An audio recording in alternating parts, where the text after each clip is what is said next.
இந்த வேல்மாறல் நீங்கள் சொல்லி முடிக்கும்போது 108 தடவை சொல்லியிருப்போம்.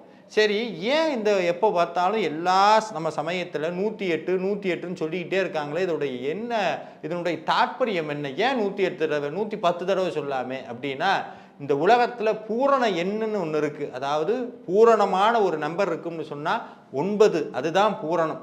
அந்த 9 பார்த்தீங்கன்னா அதைத்தான் நம்ம பிரித்து இவ்வளோ தூரம் கொண்டு வந்திருக்கோம். இந்த 108ங்கிற எண் எது அப்படின்னா 60 தமிழ் வருஷம், 60 வருடம், 9 கோள், 27 நட்சத்திரம், அதே மாதிரி 12 மாதம். இந்த மொத்தத்தையும் கூட்டினோம்னா 108ன்னு ஒன்று வரும். இதில் என்னன்னா, இதுக்குள்ளதான் ஒரு மனுஷன் எப்படினாலும் பிறந்திருப்பான். 60 வருஷத்துல ஏதோ ஒரு வருஷத்துல பிறந்திருப்பான், 60 தமிழ் வருஷத்துல.